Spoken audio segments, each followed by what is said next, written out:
na digitalization amokan ya na ba mi ko jina kan so ba mo phone na 1 city with 100 years bit your phone back phone no here na keep data no here so kan 100 years so na wo ko to phone back 1000 cities yes for 1 year you bosu be at 1 city enya 1000 months divide 1000 months by 12 Akoma FM 87.9 1000 months divide by 12 na here be that 88 point something years and now you your phone back that is the workable when the new phone be mawo say for 100 years you have no company and 100 years what company now ko you phone from for 100 years you have you don't know what it launch Martin ya one can say instead of 100 years propaganda no o mo ye no and we do video go independent no when he comes out the man say data no data they say what is here your phone is who use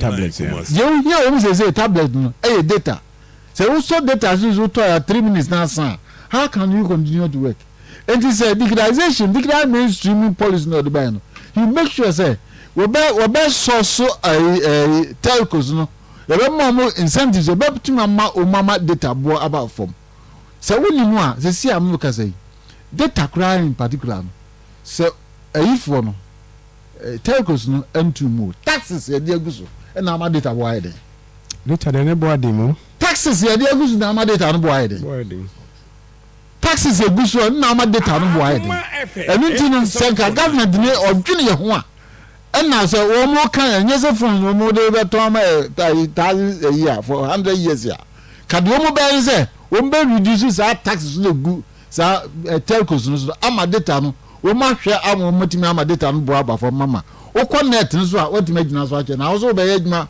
woti a wo be adwuma wa abrochire and ama data ato dem na adwuma na wo ye adwuma na o data no bo den adwuma be na betimi aya betimi survive you have the phone all right but you need something that to prop you up to do it and to do efficient work and that will be the data we keep and it is any man now more come to do ni bag this is the problem when your friend was we great transformation plan stability growth resilient and prosperity more plan no practical step towards building an enterprise economy baby aba pick bia no betimi activate you more management green I say what I say a brighter future for all okay we will be okay selective one go school nyajuma kra anye because yes you be travel dey one go go school what internet we need okay I say what I say me that say thank you very much no all right our system no bia because we adeba ko na e finish say gan me machina dey da obi amon yo there's not a damn daft student anywhere. Yeah. We will have first yes we be course sports there. No, we have the course sports. We be the split second. It me decide how to score a goal. What's wrong? Because when you 1 + 3. Okay. What's wrong? No. It will be thank you very much. Maminko Chairman Ernest Afayam. Chairman. Boko there. Ready adum. Great. Is she also hot saying?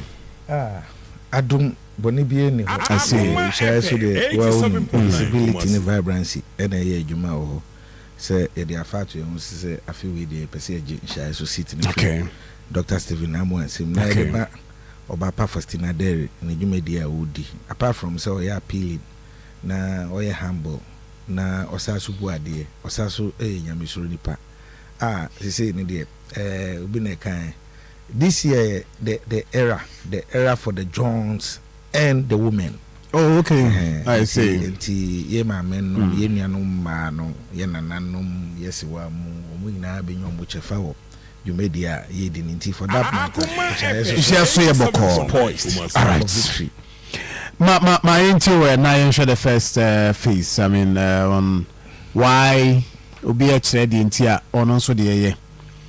And of course my into yeah but my main fan chama shaisu fo ina neti so mo mutie ina na my brothers ja movement for change Mr. Amuade movement for change buy no o shene t-shirt no shene chair no shene socks no shene mpaboa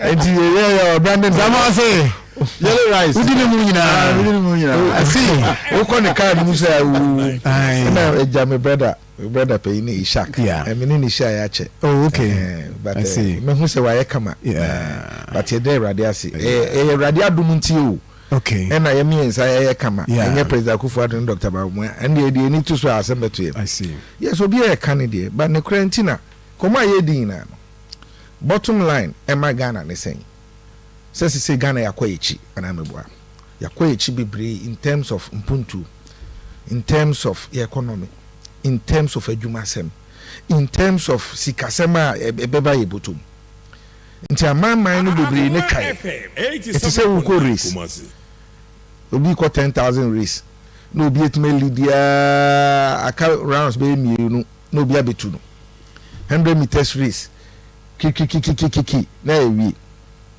ena Ghana ye de man no e share president Akufo-Addo and Dr. Baumua nsem no nkomo o munni Ghana fo di ye ma Ghana fo nya reshi mu ahotoso gidie mapa e de koto abama o munni se na o munnim se ye to abama o mu a ye emdu emfie wo twentemu de na chese Ghana ni biara abrabo asesa na chese Ghana ni biara bon continue ko hwe ne chia bo de wo sese ni de o hwe ne bank account ma bibi kakra wo wo hwa a otimesi sika kakra de jujuma de bi but ye di ma o mo no de ababe tunu se o mo de akoyechi sa be mprenu nti bebi edum ye hia speed nti enye 1,000 kilometer race ye ko 10,000 race twa ho enye 4x4 race ye per 100 kilometers pa na wadu se de be ya ye beto oman na omodi anim kan ama Ghana ato baha ama nyuma ni ho na amanfo bobna ne omaboa ye den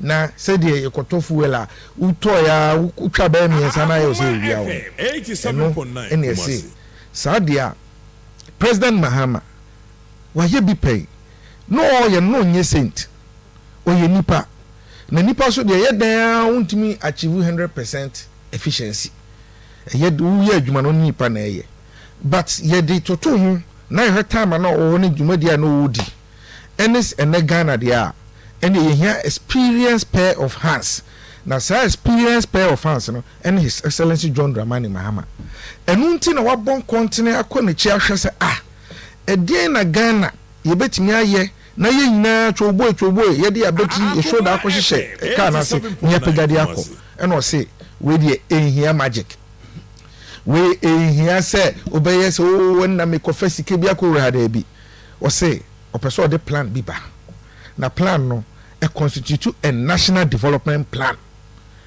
ne se e wi asa fa na in the whole world nyakopon wa che 24 hours se yemfa bi nya adwuma yemfa bi rest ni yemfa bi enye den enye entertainment kakra ena Ghana enfie ha ye disu na ebe ina no ubehoma ye de ye se 8 hours na ne de be ye adwuma ne de 8 hours ada ne de 8 hours akwako ye another thing na ye pe baba bia ye du no enam se yaka a kire ni ntino se so se ene ye se ko speed na yetimi koto aman no obadi enim kan no na sa speed na ye ko no enye moto ne de ko enye bus ne de ko ne mo ye de aeroplane nti se what concept na wakana sa national development plan or ban say nyankopo share 24 hours you making maximum use of that 24 hours ye bu say ho say ye wo sa human resource na ye de betima achieve sa de na human resource no eye menewo ene ya ti studios a nipa no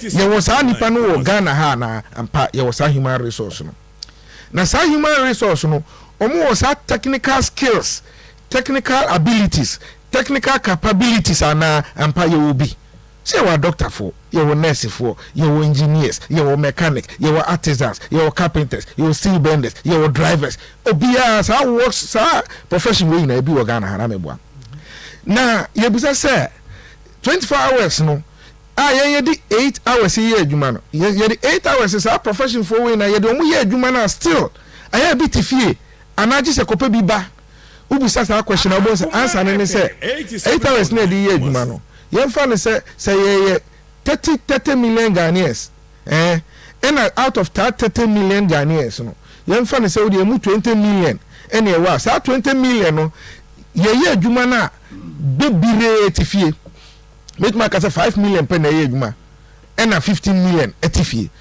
enti saa dia die ne betumi aye na say 15 million na etifie no ye betuma ma omo so nya adwuma ye no ma contribute to oman kan ko oman growth oman efficiency die tell ye ne say ne saa dia ni si e da bebre saa dia ene don re wo twede ye adwuma no ene say 5 million na ye adwuma no omo ye wie omo akoda na another 5 million so abey ato aso in the same day na omo ebiso akoda na another 5 million na chese ye nya 15 million people omo ye adwuma nti dey tell 5 million na omo ye adwuma no se da ba ku biara se na sika omo de magana ye $100 million a e kire se ye de 10 million e ba be ka ho kire se ye be wie no na da ba ku ye de $300 million Ghana be nya $300 million eno enka wodi namiensa 3 days na obenya sa $300 million no but nam say wodi bo ba ko eku anoma miensa efi say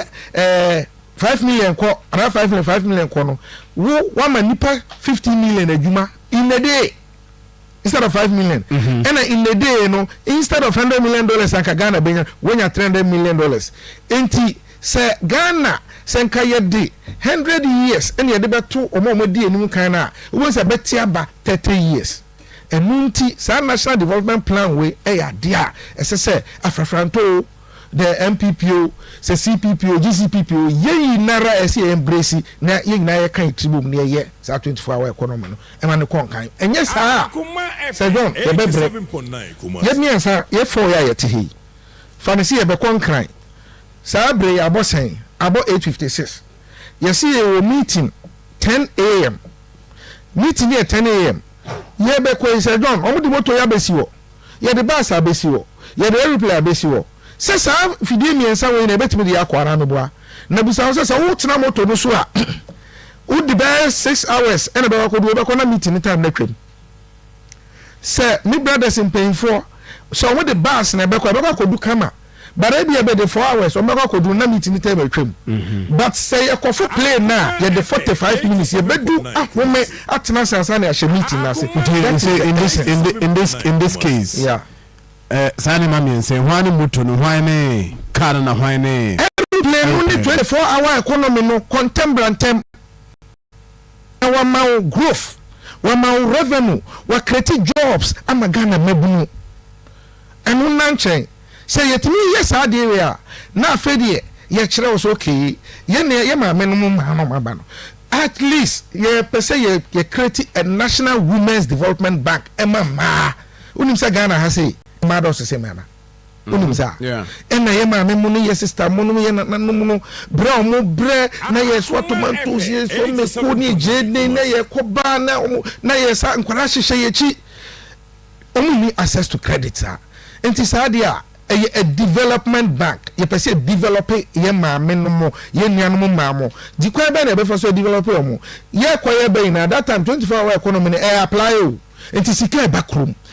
backroom no odumbe ko bank no makọ access loans ukọ na wo se wo de eja o pe kakra bi from 1 cedi to 4,000 and 5,000 ye nyi wo se hu bi aba no gine ko develop ho nemom se wo develop wa bedum pempe so se de me develop mo dum pempe so se de me bepe 5,000 and above yes so se de at least wo se si wo so ye di si hu kakra ma that is the development bank ayeka and 1 million of your women be benefit na de twam ni ye fra bibi national apprenticeship program Professor Mr. Meyebi ba se na aba form school na ye ko enye obi ano no opeso ko school obi owie je che so se min kobium obi owie ese che so se min kobium ono bi anyankopon wa che na chede bi a wo de ne koto nsa no adwuma de obeye no say of fashion designing obi ha mechanic obi o hairdressing sa ankrofo no yesi bebre na o ye nuanu ma o mo ye kai so mo wo enye o mo pene so mba ye sa de no enti at the end of the day na 24-hour economy ne ko na economy no su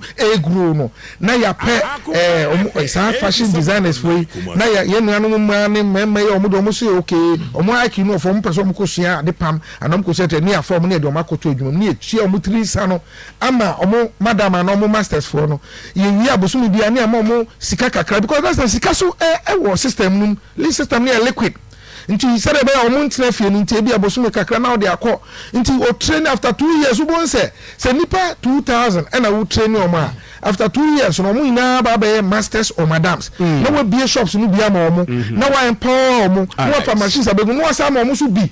That is how the country will develop. Now the talk to the big push, not touch war infrastructure development. Yes, infrastructure development. Be economy no. We build infrastructure. It creates more jobs. Right. Simple as it. We a national development plan by His Excellency John Dramani Mahama.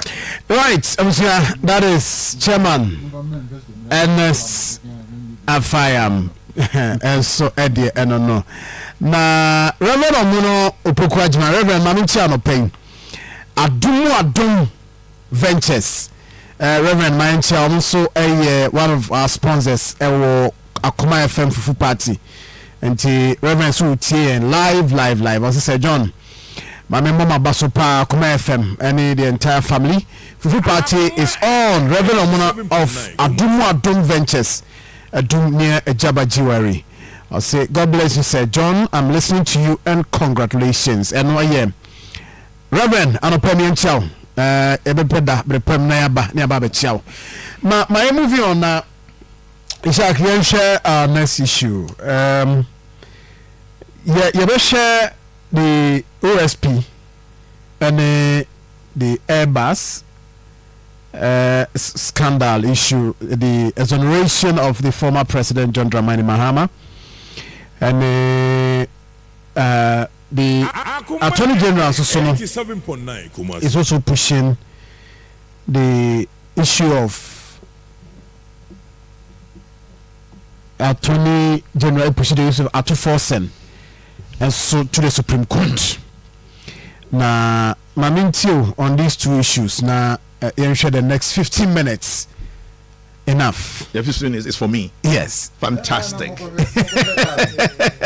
Fantastic. 15 minutes for me. No, it's fantastic.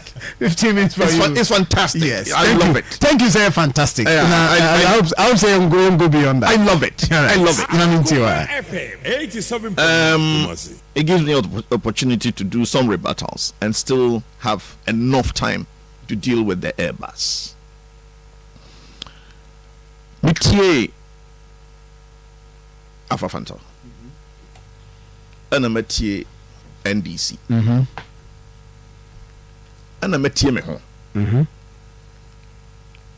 Me say ya ewiase baby aye we mpamponso aye drei Ghana for a choose leader 87.9 Kumasi. Ghana for inside Dr. Mahmoud Bawumia. The entire world economy, right? It's $102 trillion.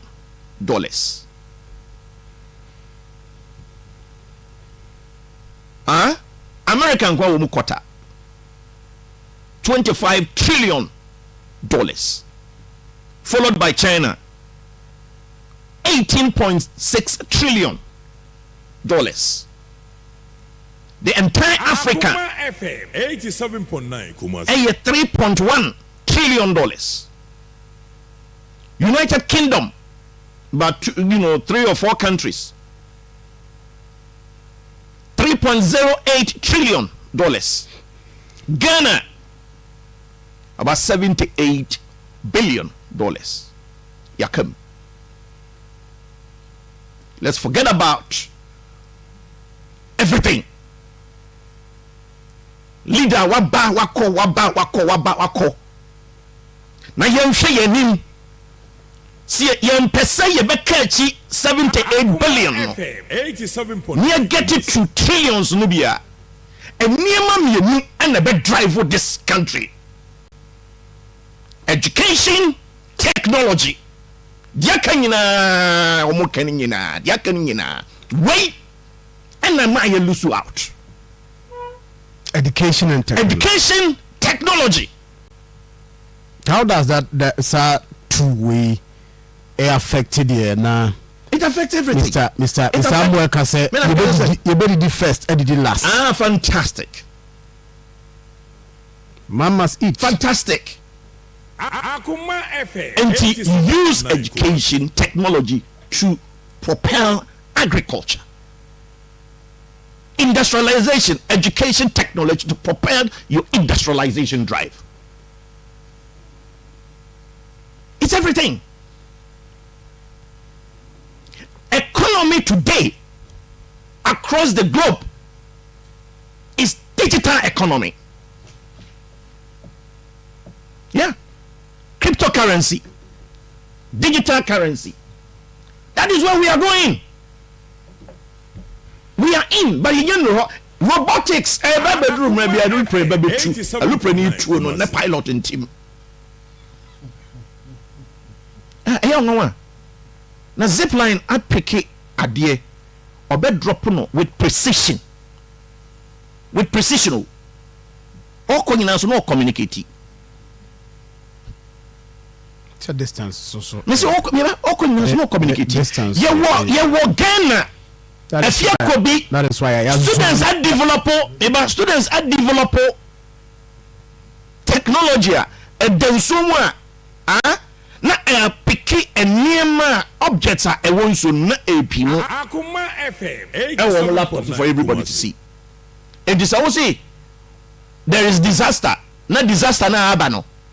Ye kwa kwa ihwe nipa won so mu ne enema akogu nso no mu a Ghana ha Ashanti region ha in fa nkwachiri afia ko bi senior high school enenti so obi be kwa rescue obi a or enso efa na na se enema egu nso mu a nipa no wo with precision go straight to ade no akopeke. This is what I'm talking about. What is here? Akoma FM 87.9 Kumasi. Yes. So that is where we are going. The same school in Kwana develop a system where omu free school no. By 10 p.m. where we scale war be a alarm trigger. I'm here who said there is an intruder and as it will be exited from the school. And yes, someone make a watch you.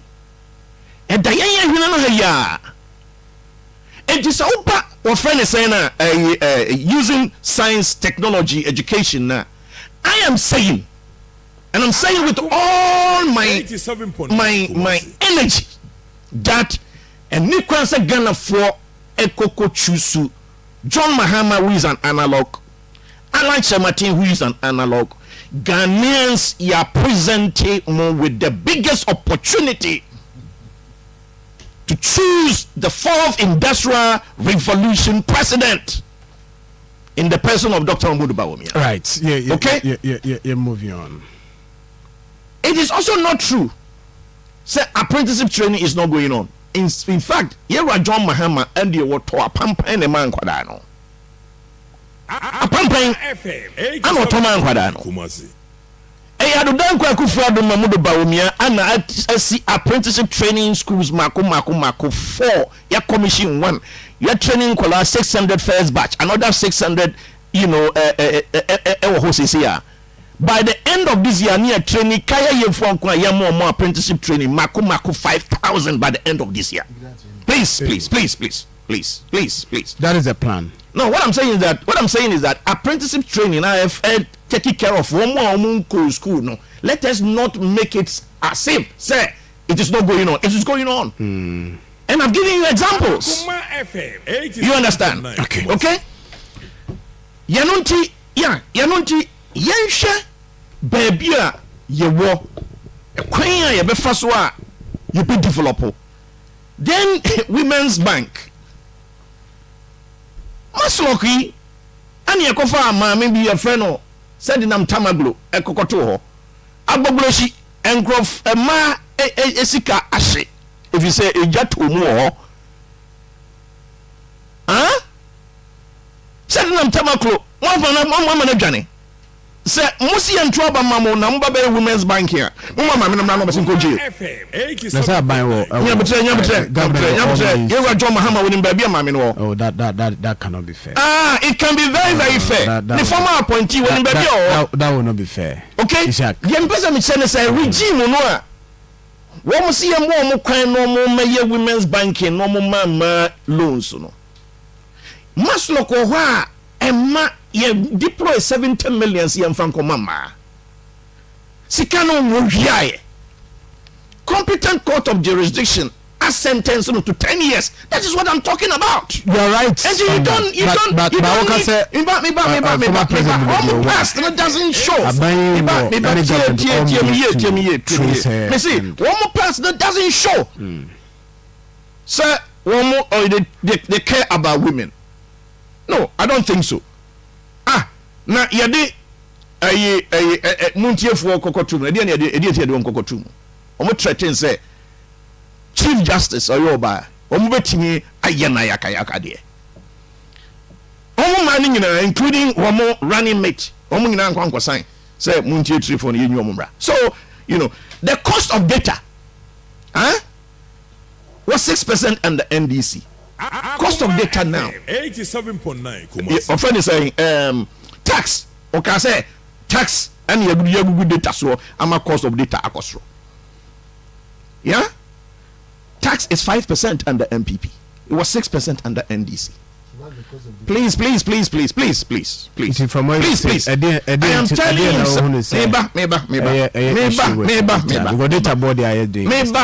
meba. On linky cost of data to tax. Okay.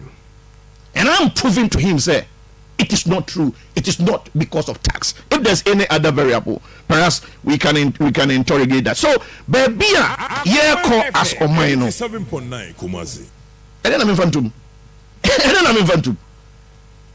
You understand? So this is my take on it. You need to deploy education, technology to deal with the challenges of this, 21st century, the fourth industrial revolution. You can't leave Dr. Ahmed Bawumia out. The rest of them are all Yera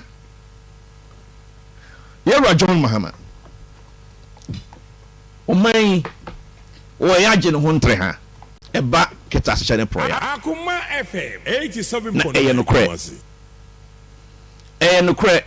Airbus who produce aeroplanes. And the Airbus UK, US court are finding almost say someone produce aeroplanes na a quay first or motor no woman amanone amaya buying for ed or the omukotia sika ed the mamma penimphone bin or multimedia gina sweating me up a top place now. Entino competition no omonam kontrase and taking advantage of the competition omo yidi omo competitors out unfair trading na yeno ena o man Ghana mu no omo aba betua sika 4 million euros. Yes, 4 million euros. I'm Ghana officials be Ghana government official one say Yera Martin Amidu Yera Kisia Jabin almost say nipa no His Excellency Yera John Dramani Mahama is the government official one. Intermediary 5 Yera John Dramani Mahama ninia I friend Samuel Mahama. Yera offense or no bibia no nipa na odan temo no Yera John Dramani Mahama ni Samuel Mahama. Okay? Yeta so biem ene say Airbus ye de ne court no wan go defend you what you mu and will enter into plea bargain. FM 87.9. Said you be enko fa nyema bebrebe emma. FM 87. Na wo mo judgment no. Wo mo suro say o man bi wo ho a. Wo ka say o mo pani bi aye age bribe a. Ebu a ye be sen. Ibekun. Ye no nti wo mo e cover no with government official 1 intermediary 5 1. Having said that, no, Yera Kisia Jabin, as we are clear, His Excellency former President Mahama. Kosa Ghana for nyina ebusa ene say wono wo tumi se wodi nkrofo bekọ court akobo wo kwadu prosecutorial powers but ono tumi se obe judge. He doesn't have adjudication powers. It is Ajina na we see you know on some rebellion. But the truth of the matter is that how can you clear here former President Mahama? How can you clear him? You can't. It is not under his purview to do that. And sufficient evidence to prosecute her. All that you can say is inconclusive. Share the rule of OSP. Yeah. Shraj. Yeah. You connect as our bodies now. Yeah. Do you see difference in Omo rules Omo player now? For special prosecutor, you prosecute. Or investigate and then also prosecute. Yes. But he do not adjudicate. Now we conclusion. The reason I may be sorry, is we've had instances in government. Amampene say he referred those matters to Shraj and other bodies. Bodies yabe clear sankrofo he say omo anyem from so nothing wrong. Yes. And that one as a party, the difference between omo die no any year kisi die jabin die about Yura John Dramani Mahama die no and say kisi jabin agia to say he doesn't have all the facts.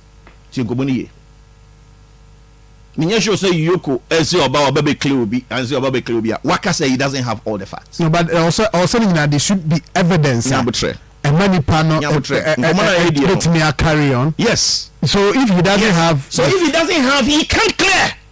The matter is inconclusive. You tell us that it's inconclusive. If you say information so free, complete. What makes you think information when you're That's what he said. That is what he said. And I won't hear no. That's what he said. Yeah, so that is what he said. Right. Okay. All right. Yes, seconds, mommy. You are John Mahama. Ain't deserve say over be my name. All right. Undeserve.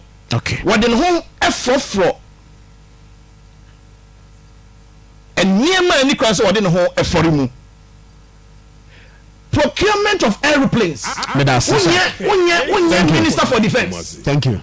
Army Chief of Staff. Why are you getting involved?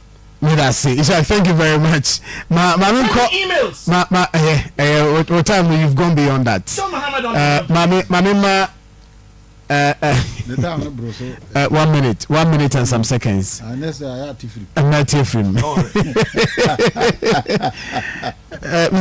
Yes.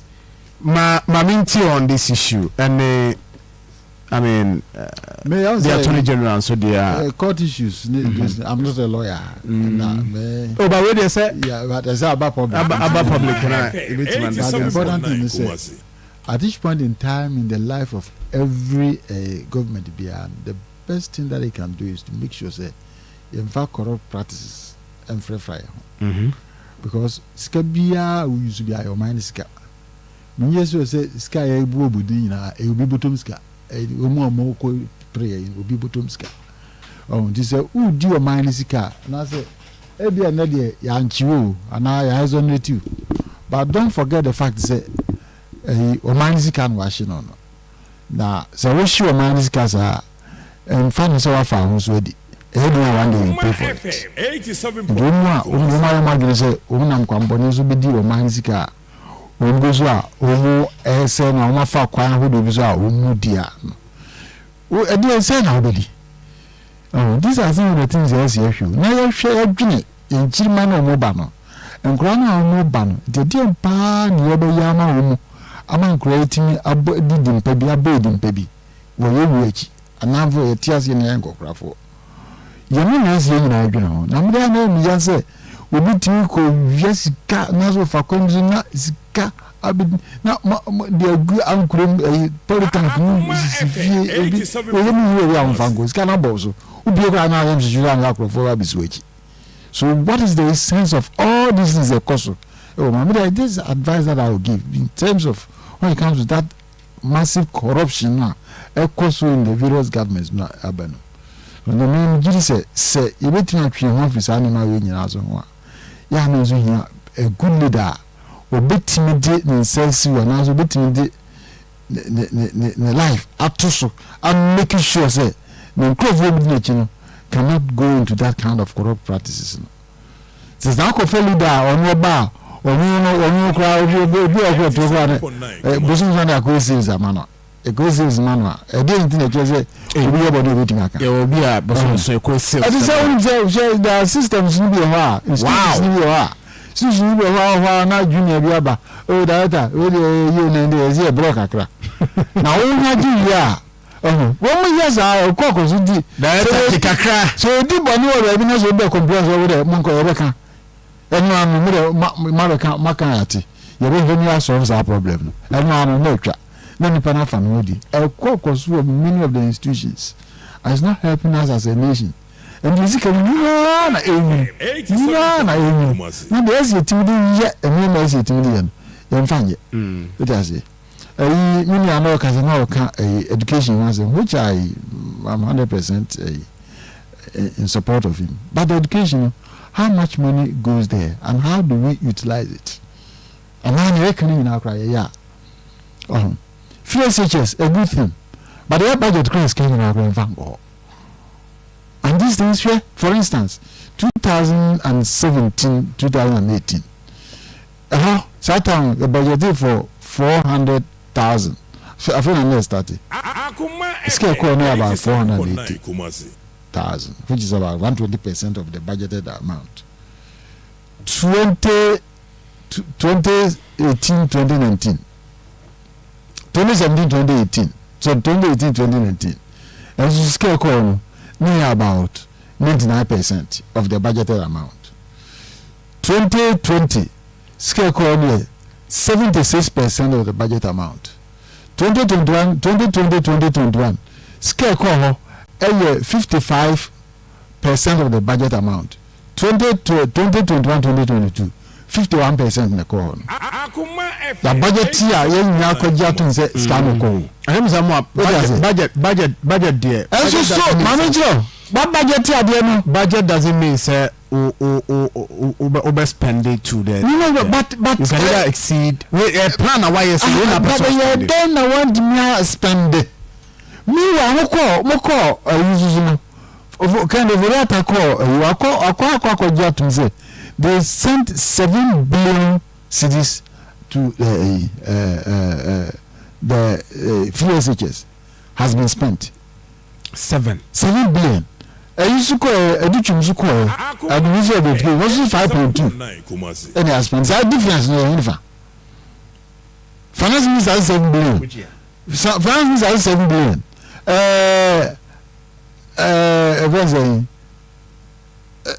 Education minister also 5.2. Oh, Parliament has in America. Which year? The one part, which is a one over. It is as can I come and dance for no uniform. You must answer on Kawazi, I need to meet against the Mamma Cobra. That's what the Jim said. Mamma Cobra. Nanti Alquamo, I person, a dear show. So is the discrepancy of about 2 billion bit Marcosua. Now, why are you going from here? When you are now, you make sure say, be piano, you need to make the moon corner and Robertiamo man because a young intimate from your taxes near the year. Your dears are there. You don't mean that you know, no time on Falcon Bizuna or Fanny, but you know, because they say, no free SHS. When you know, say, scale call on the farms. Okay, so, my share, I wanted to, okay, in the year that was November 2023, according to the Minister of Finance, it was 8.4 billion on free SHS in 7 years. I am reading this article, and also that was before Finance Minister making that statement on November. say 5.12 billion spent on free SHS so far. That was 23rd March 2023. That is what I've been able to produce. Now, we share the media budget review for this year. Media budget review say a 9.9 billion Ghana cedi spent so far, according to according to the Minister of Finance. We Dr. Mohammed Amin Adam. According to the media budget review. Okay, the education minister was saying. For I had the education minister there, a year asset last year March. Last year was 5.12 billion. Last year March. Yes. And this year July. Yeah. Was it 9? I know a finance minister. Now what you say? I said 9.9 billion. 5.2 9.9 because we are yet so these that 4 point something billion. I said the education ministry should be able to make some information. What I said, 9.9 billion. What you wear 9.9? 9.9. Now we're 5.7. 5.12. Well, 5.12. Asset match, which is about the difference about 4.78. Yeah, in 1 year. 4.78 billion in 1 year. Yeah. Hey, Azembeba. What was it? It is only now is in your with Makosu, a woman with him. Now with Makosu, a man with him. March 2023. Huh? When the year has not even gone anywhere. Now with Makosu, a man with him. The difference of 4.78 billion. 4.78 billion. When within the first half of this year is 1.5 billion for this budget. 4.78 billion. Education. Yo. 4.78 billion. La tell you my reason. You must move for your nation. They are not establish it. Now that you have told me March 2023 5.12 and July 24 9.9 yeah 23 money I say 4.78 and you are spending between 1 year between 1 year 3 months no you are spending 4.78 billion phrases and then still there be school feeding for any other areas school feeding the basic school feeding basic. I'm talking about when they are having problems with food that they eat. When phrases for now I always see men could be more almost any time they call and you have to send them money. And it tells you say when you are near the when they come across the difference between the 5.12 and the 9.9 where that money is. Now so you throw away like this here. How can you run your government and then with successful government? Everything else changes out there because when we go scratch your back and scratch my back. And check crowd who's a Nancy and check crowd Yakofa professors the other now. I take a 71 office with us for salary Mojima. Now when scratch your back, scratch your back. And they tell you say Ghana say you want changing this geopolitical system. Yeah, first system everything government of national unity you better bless I don't want to cycles vicious cycles we back when you know akata we don't know akata ebe koso saadi to o my man tie Ghana youth no mutin yet ya kran ediko no ya crazy kwans ediko no you know mobile. This is the time your vote is the kind of prayer about the kind of world you want to live in. And I'm saying, if you vote, if you let the thief, a liar, or an imposter, you are not just a victim, but you are an accomplice. Do you volunteer? Because the only person, the only candidate, only one singular person, the credibility is unquestionable. The big be financial because of city and okay. Number the so now pick the right people know what system no. All right. Also, what did we be about say on our bar? He's not going to use the he's going to use a second chamber. On from say Council of State. Council of State, no, because Council of State, no, I ban the fact of you. But so when and conform the second chamber, in the institutions, the academia, and you know,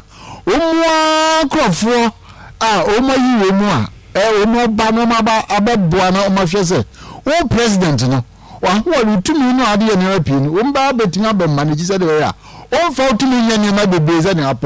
May you chief of staff, may you friends, CJ, may you know. I back off from now, Boyama, no dear Abomanium, yet not proper accountability. All right, that is how we need. Ms. More the discussion on the expenditure. Is that ministry, no? Almost reports sometimes a delay in terms of almost spending. No. Like say, communicating to the 4 billion difference. It's easy to explain. So in the year 2023, no. The minister was talking about the beginning as at the beginning of the year 2022. It means that the year 2023 accounts nanye and across ready, and then the 2024 account entire year for the year 2022. It might justify why the difference. But I didn't budgeted amount.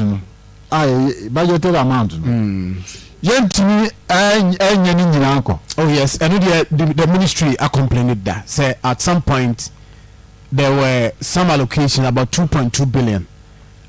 Only releasing 1.4 billion. And in the Oma make it that's I just say now Oma Vanguard, but they spent even more than schools who spend more than that, which means the parent had to come in. Okay. To support it. Do it kind of videos such as that. Half another complete year. Let us know. Someone that say, my chairman NSFI, my chairman. Yeah, Sir John. My uncle anyway. My also the 15 minutes into your uncle. That's maybe about 48 or okay, that's fine. Sir John, me within the time, I mean, you're quick rebattles. Okay. Sir John, what is finance minister? Our MPP finance minister. I feel you're Pagana for Chow. Yeah. Say, I'm the Ghana for Aqua him. I'm a Huchraba. Ghana for Fancho Muna. A domestic debt exchange program. And what is that? Good. My brother Ishak said, President Mahama were analog. Na yankofa digital Dr. Mahmoud Bawumia. Magana phone room fee say His Excellency Nana Addo Dankwa Akufo-Addo aka on record say Gidia Oma His Excellency Alhaji Dr. Mahmoud Bawumia efa ye sika sem ho economy ho no. Wono Nana Addo Dankwa Akufo-Addo wo ye economics first degree. But Jitum so no nim the economics munesha. And into no kofa Dr. Mahmoud Bawumia no hand over the economy no the share ni so head of economic management. Na the core mandate of the man any say one dane Ghana sika sem ni na sika na ehunya den na businesses and flourish wo Ghana. So okay. It is a ne finance minister pachew. So Oma di ehwemo ama Ghana for sika sem ato ape ama oma gu banks ama banks ona omu gu no mienu bi wom a ye friend construction bank and sovereign bank Sir John sa bank mienu we His Excellency Alhaji Dr. Mahmoud Bawumia ba ban mu no ko bie sa bank na no e no ka kire Ghana for say onu ni policies papa odi abenti no banks springe na construction bank ne sovereign bank no e be ma Ghana for sika ma mu de aye adwuma obi e ano no infie ba ko echi ana banks ni mienu eguye enti eguye no de na waka fa say kirewo Mr. Digitalization na me brother Ishaka kan na digitalization da bena Dr. Mahmoud Bawumia eti digitalization asem unim say His Excellency John Dramani Mahama no deputy communications minister at that time so dem say we kaya me nim say time fi an wedi say na wo pese wo ye caller ana ekwa abochira na obi pese ofre abochira na wo communication center na wo ko bi line na a short time 5 o'clock our friend na the communication afro no akọ tie wo call under His Excellency John Dramani Mahama now he deputy minister for communication and sa phone booths no spring up so be kaya e kire say ni move from that analog na called digitalization so be kaya na o may be a progress what you say e may be a tweme na wonim say mobile studios FM stations na apawa no mobo unim apawa yeso bo apawa na anya na wasa da na kire na gojin pin de da so but it's a fast forward ye buy cassette buy me boa any movie ye any ye ko CD ye mu ye ko penda ye ko yenim e cho so man no ko enti Sir John Dramani Mahama yes ono onim digitalization wasem but ono na oba le fiber optic the far and crack of water regi di ko srem hwa communities bebre and we see Accra Digital Center, Accra Data Center.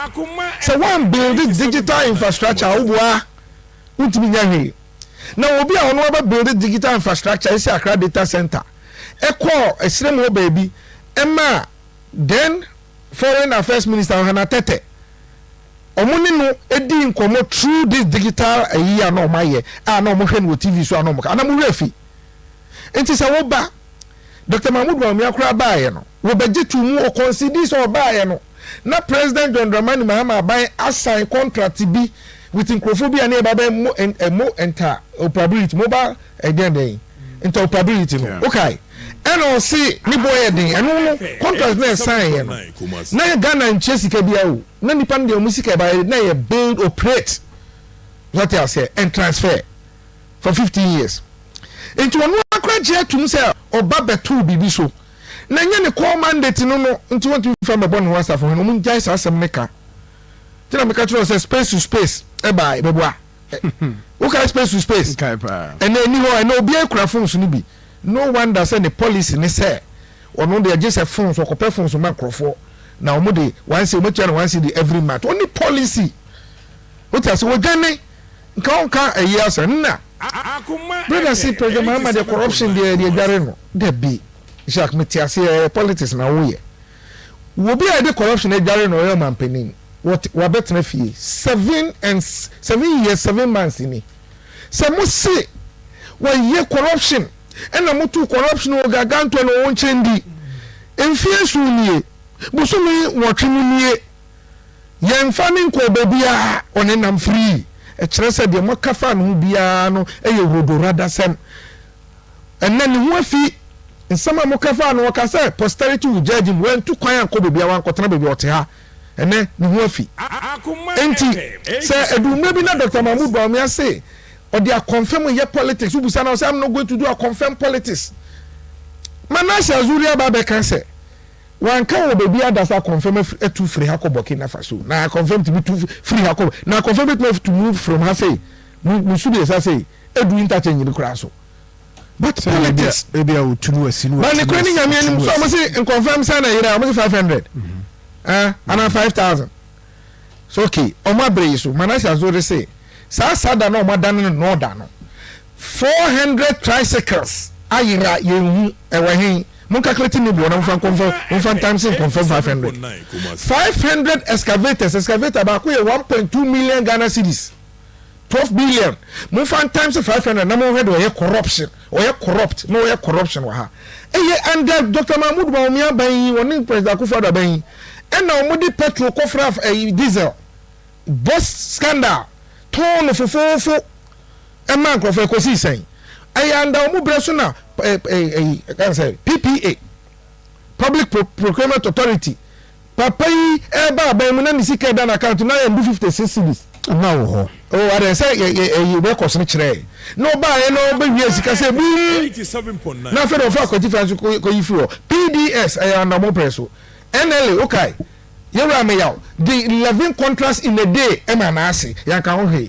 yetam Ghana Export Promotion Authority madam gift clean tam over 153 Ghana cedis at the clothing allowance Ghana Maritime Authority corruption says na the twemu kran Australia visa scandal pious mudin krofo ko Australia gigi o musika meko maye ni ngwase international embarrassment e baaye ko ferudi na president Akufo-Addo ko clear pious so nya hwe e be sin ne sansa manfo ni hu mo ntia ya o mususu nka corruption wasa die onu wa ben ma onye sent na ne appointee ko kan se minya $1 million e wa ben ma mefrim o se tena nchen Dr. President Mahama no enti President Mahama de omu ankasa di adanse se he is a free man na omunim so omu pentansa bi dia bon so te ase na ne ho ye fi na Ghana fo ehun se e na omu try e na Martin Amidu omunya gide wo no mu di ne special prosecutor se don kai Martin Amidu tama president Akufo-Addo pound o se Martin Alamisi Kaiser Amidu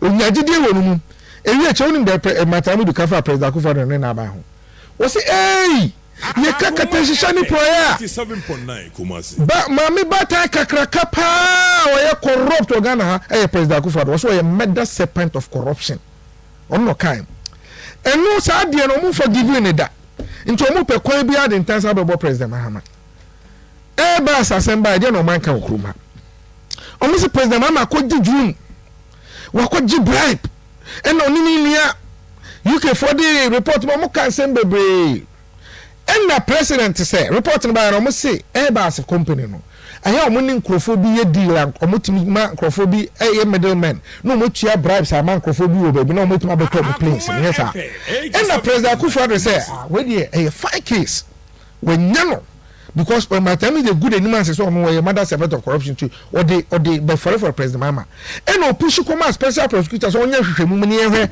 say I am passed the omo kafa president Mama no kra na say jawaji bribe because na ja omo nya no e de na kotum because omo ya omo nya bibia fa mo no omo say president Mama wo dan wo Dubai wo den wo yacht and the president Mama say me na meti hoi munko na munko to me dan wo Dubai me kra me yesi ka yacht munko to waka muntimi nya bibia fa mo no Ghana for mama take president Akufo-Addo ne MPP na large ba o serious because e ba say yengu obi hu fi yen twan kontomponto obi so yen di obi hu fe wo ne ma ne luku bada o ma ye e na succeed this time I succeed and na ti OSP report no he unim say ye fra bibi wo brofum my brother we lecturer I say the end justify the means enhwehwemu a OSP ni ye nara oba no be born tofa ukọ sa report na paragraph 6.24 ba wose tie wose 6.25 wose consequently kasagu microphone man sir wose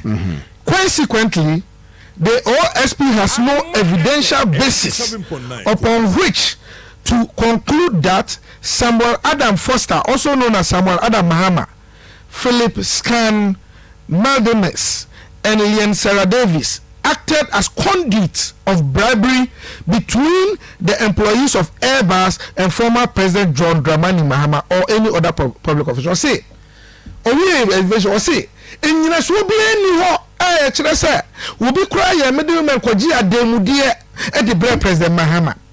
Report no. Uko 6.26 now say.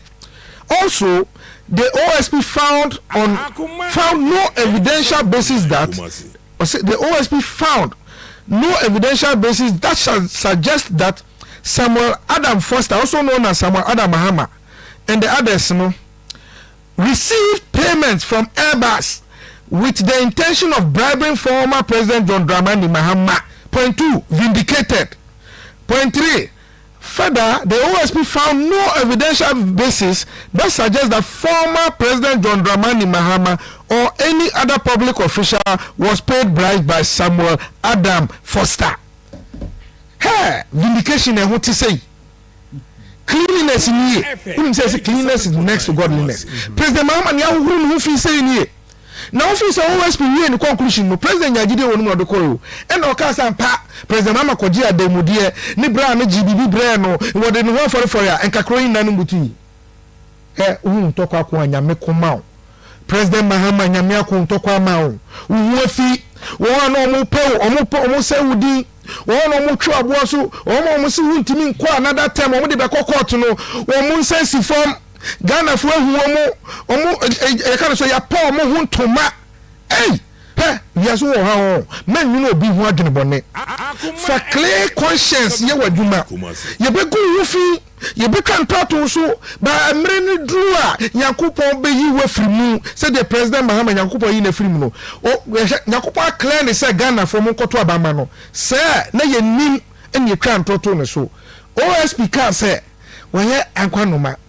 Ni breso obekono dakupo tie no say OSP wuni ni kise jabe yemu bi yede ni ba be OSP ni e questions won ho I still cry that's what yemu bi ni the political affiliation enya tie kise jabe me si yeni men kai me si yeni nemom no oba ye dwuma senka President Mahama agya demu de 10 pesos enka papa we baba beka but we say min ko dia dansi krumu se de gofredame eko share Richard Jakpashi so ko di dansi krumu na ke emfa to force nkotum na wo hwe se de Richard Jakpa e ba bonti se onye sa de no amanya kopon accredit no eternity wo crediting we sie ni fie wo heaven amano no wo wes so no so person nyame sie ni fie wo ntwantro wakane kure Ghana for 33 million Ghanaians mo ya President Mahama bro mo kan sem fo fa no mo di na tem kaso ni paboni ni at least and actors ni bi kura no a start aba pacho nkofo bebre kaso President we are sorry Ghana for mo nyina mo sorry na mo kasa you are sorry to President Mahama mo say on ubetuma ba say on po bi asem okay ba say on po bi asem enye na dwuma say na dwuma ho ti ano amane mo say me mpewa asem de na mo dwuma ho ti nti clearly OSP yewra kisi jaben when my President Akufo-Addo sense from Alhaji Dr. Mahmoud Bahum de yenim send the office no omo de ye connection emo esi enfrankoche omo timi gi na afa chiro so onimu hwe but this elections are ekoi Mr. Muhammad na yem yam Akoma FM 87.9 say you are like Martin na wonim say nkufo ye odne omo ye adwuma no omo mo number omo nka ne kore eso wodi no for ka 1 year no twen mfi na ma sa dent ni bia bebe kan no but you see kwasia na sisa na adwene at least nyame ye adom na omo boa na eto aba mama John Mahama omo GTP no ye de beka ho na ye dia ye adwuma ye be mo ye Ghana for ye be mo but Alhaji Dr. Mahmoud Bahum de Ghana for mpa omo nyima hwe ya koto aba let us say all right thank you very much don't forget say na now boy en kakra wona mo hwe Facebook page no the evidence and wa hya ye dey tell me fufu party no and ya start here ye mount in stage I mean nyasam ketwa platform no kama canopisa the good thing is that who did you know na there was some artists or ba or me batojum one of them me body nyum ne and me so me body nyum conference 7 face on yes obebabi ono so beba other artists a mu nya ba be perform comedy shows so be there ibenya brana omom so mo ba atopane afia Barcelona ne team nya beba na mo so udidi na wo hwempan na o sere na o sana do na pempem fam sa pa and now this is here ewo Asokwa Municipal Assembly four courts kwano around the kwan hu ya opposite Makion yes ho na yedi dwuma na kama nti wo he said yes ya bie mu no a we mfa kwan ko yebi ho oji ufufuo na wafa the other side na okotrans na wahwe nkwan unya mapoto yi otwu mako oba na de taka ho otwu mako kama embeso obeju bita amedi asemaba na that is that nti apotoyo no ebi wo ho chairman nti ba obetime nya bi ato eno de enye ne yede ma yesi for apotoyo awu abra bedidi nti ba ebi wo ho no mamba no so market no ho ma create a oba ojo apotoyo na one match into it mame nhwe na yemeba na ya rapia bi 11 minutes mama frɛ from na mu bi na afin evia na yama ya rapia with the other 0322498035 and after 0243114497 with me about na yetimi edin komo 0243114497 0322498035 don't forget say yedin komo nyina no fufu party no uwia ya kasa wi abra bedidi esi bedidi come on good morning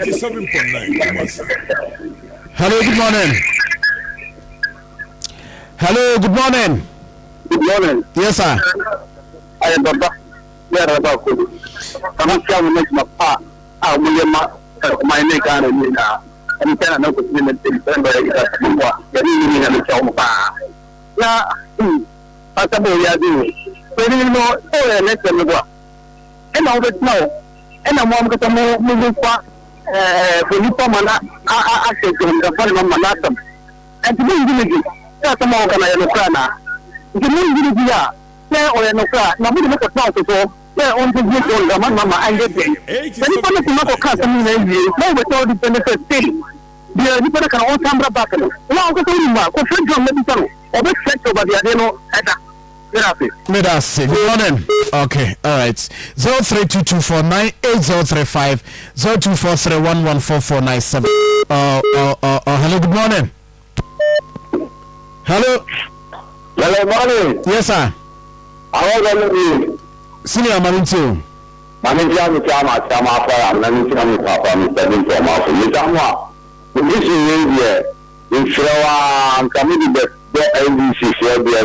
Because we are now, because we are in there. The now, the MPP Obama might disappointed, you know. Because MPP for 8 years ago, they are corrupted their residents in Anadu. Only corrupt because servant of corruption now if we are on the party in Kurana they car I know court Kurana all right Meda Cecilia maybe so ready good morning yes sir yes Jamal Boko dear Boko Maminti MPP for anybody who has a new not into me some question. No, to work out in this NDC for 10 assets, MPP for 10 assets. Then can you person can say go different and more man or whether to how to manage more than 2 years in a winter or can no man. Yeah, if you can't tell me the animal secondary school up to now, you can get Keti ya mao mutihana wasu ya na mkwete mbaye mwemeshe mbeto waba mumaba atile chile umakwe omuyama ema kete ubi wala na ubi jana umeche mke ubia telemita au mstatu 3 more than some years ni up to now manya etiana umwani na kile sio kile ati ya umeme waga na yadi ya rifufurano mtu ya bezi chete ati mtu blame wa wajino no corruption then they have 520 billion their money painting okay meda say for na yenyen kakakra ebeni so good morning sir. Yes sir Sami mamintio in fact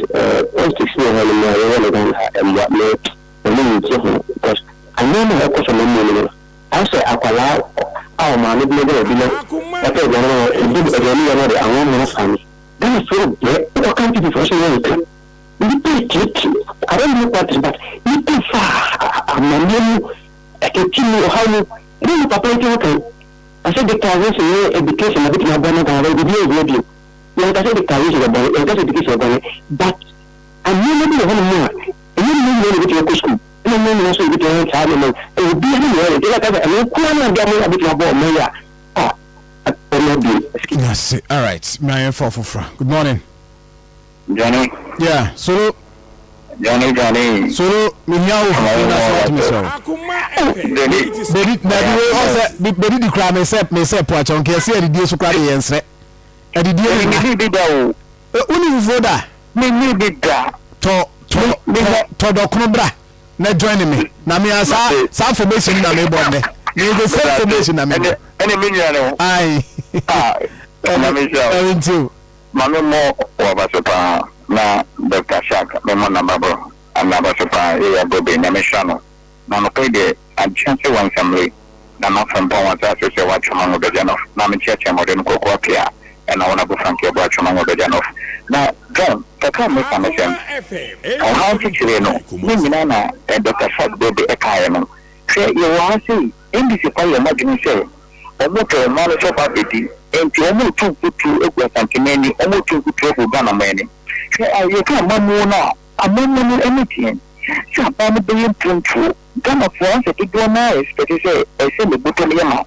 Gana mete bottom yama kompana se wonam ekwanza enfutu kwanso ne bottom yama kompana wonye scam fan ko wonya ayele sapia ne bottom yama kompana se ne ben scam enku school am se kana for ye woki usha nyama na na do ko for the talent mo bomya aisi ejama kana for amuchiri kana for wo mu ne chinna na ko for usha nyama wo ye elle this is the ambulance ba ko and then share coincidence and I say this is a summit a tractor I would say you can your point and then we share one more and you get the power and now we found a major party show also come to a major party and I'm being sure no school and they kind of see and local friend is important maybe the money to be man. Let us say Sulu, thank you. Good morning.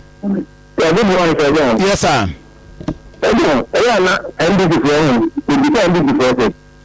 Number for America, not a country in Yemen. The Mahama said the policy in Nigeria and the Buddha. I'll make it the Lebanon. But the Lebanon argue, it's a crocodile argue. The Mahama can now hope for community to be able to done. When put an out there, I really said that I know what I'm a million. I want you to be. And tell the Lebanon minister, or one critical data, I want you to remind me to make to talk about it, and I want to do that. That's what I'm doing. Let me teach you a question. For 3 years, look at me 2 months and you're telling me, your mama, when your mama, let me put in a working, but the many both sides, maybe I'm going to get a deal. So, yeah, I you don't need an intervention, and you say, I got no money, mama, that's me free. What I thought is that, you don't need to be free. I got to about 2 million. Your mama to her, you're done of her, you're a short money. Oh, okay, you coming. If the allowance is maybe the man who protect man, I'm not going to detail education in the buy. If training a allowance, I can continue. I know the program of India. I don't want to tell you to training allowance to me. I don't want to know for Akoma time. Yet, then the mama, I can't tell them what they are barony. Let us say, my info is your info for now. We are almost done. But we did this all as a friend. 87. Yes, sir. Good morning, Shaibu, Mammy phone. I will be a car quality to phone.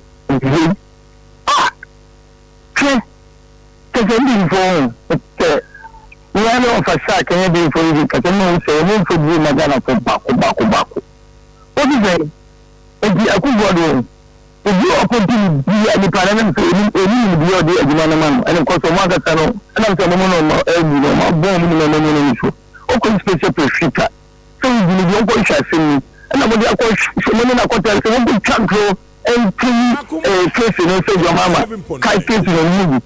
I'm a DW and friends of Japan, ASA. Because the Japan could chapter at the 47 Casafan, the car called Cano, what the hell did you go? So the time I affirm Cano. I don't know more than I would say, right, my Yana up.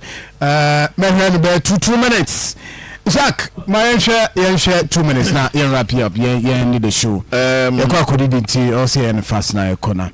Yeah. Yes. The banking sector cleanup. Post cleanup. Banks are post to assets as at the end of 2023. 2.749 billion Ghana cedis compared to 2016 82.6 billion. Which one is better? build, operate, and transfer mobile payment interoperability. $1.2 billion as a money account. $1.2 billion in your account compared to $4.5 million.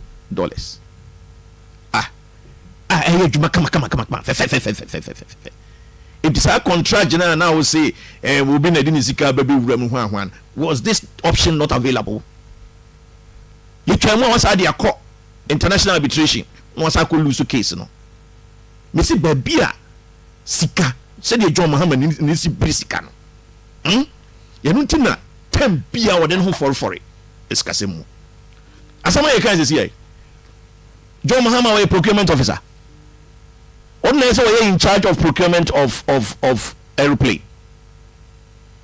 OSP say me say you are kisia Japan woni ho to draw conclusion or sending information when you in konkosi ya woni ho kwan na me say asem na fe na ayere ahyase sa me no be hia me kan say jakpa ene atofo si asem no afe na ay ahyase sa me kan yo enti ya say no ye be hwe de be ko corruption mo listen de wa ha o se si ye pese ye kan mo listen de wa ha de ko National Communications Authority nipa miensa de ko Senate nipa miensa venture capital nipa miensa Maslock nipa mienu enti mo ho ne de ye kase ye kan corruption cases dia ene nya dia ye be wie misi from no em say answer no wo dia ma Nana Adodan Kwa Kufuado property prempa and home to draw Ghana and Numasia. He is going to go down in the history as the best. Okay? March 5.1 billion. March is like the beginning of friends in 2023. And sana March the whole of 2023 the ending. And sana 2024. Now, even this year, as at middle of this year, 1.5 billion. You were John Dramani Mahama can say, one of the Ghana said you basically grow a man, no, then the Dutch and 2 billion.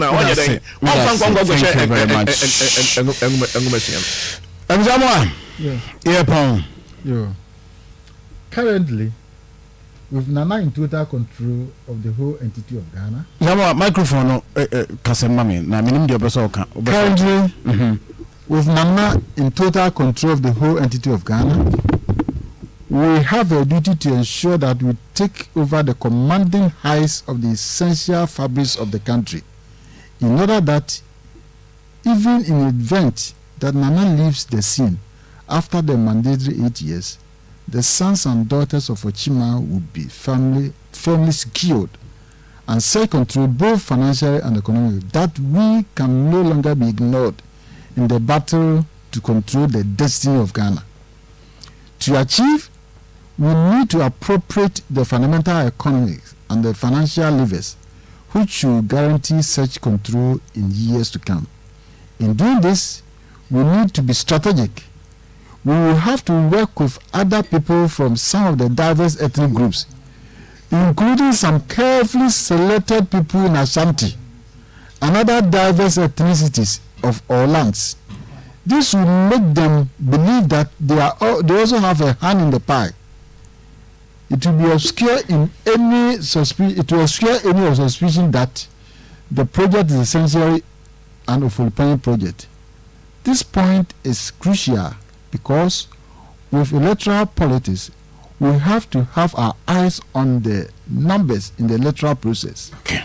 We cannot be blatant until we are completely secured in the endeavor.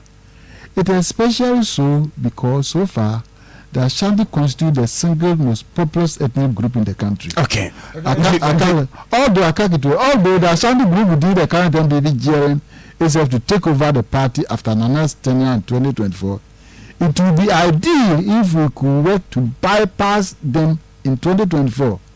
We could work to pass the mantle over to a non-account person, preferably from the north, under whose presidency we could secure the maturity of our takeover project. Okay. The satanic verses no according to Islamic verses. Okay, you. So enti the Mr. Amu aka nyina Ghana for ne say yewura Akufo-Addo ne Bawumia omo on the Ghana ye will ama omo ho na say Dr. Mahmoud Bawumia se mokoto abama omo dey say Ghana no mafa some personal property enti mamu nkoye say mistake no na emum Dr. Mahmoud Bawumia e ma Ghana for ina ate ase se wo pese wo ya akwan o Ghana ha enkobo besia. So you don't have to borrow to build the rules. Just hold the rules. But when you are quiet, no, say nko di tobus mo besi wo no. Obubu tobus no. Me ka so boy anfa so nko bubu no. But enye adwuma, omo na omo ye adwuma wo mu. Omo me di dem. Ko ye nan mo ye adwuma wo mu no. Eno omo adwuma ayere abo mu. Eno wakofa e-levy aba be chechire okum. Wakofa betting tax aba chechire okum. Wakofa emission tax aba chechire okum. Eno say wotu abama no wie mu a eno be ye free ho. Untimi nya gidie masa nipa yi nipa ocho bebre. Okay. So betimi aya onu no kan say when the fundamentals of the economy is weak, the exchange rate will expose you. Say exchange rate no dollar no 16 cedis, pound no etwemu 20 cedis, sefa no ko be 30 cedis. Ye pacho sa papa we say the betimi aya ma na ne say oso wo pestia. Magazine first year no mo dia ma no. Tachima first year no dey one on fan call. Thank you very much. Me that say social media live. We did this John. Sorry. Yes. We been instrument under the umbrella of Fufu Party. You know, and then be shim quite to be some. That's right. We really are going to take you over now or the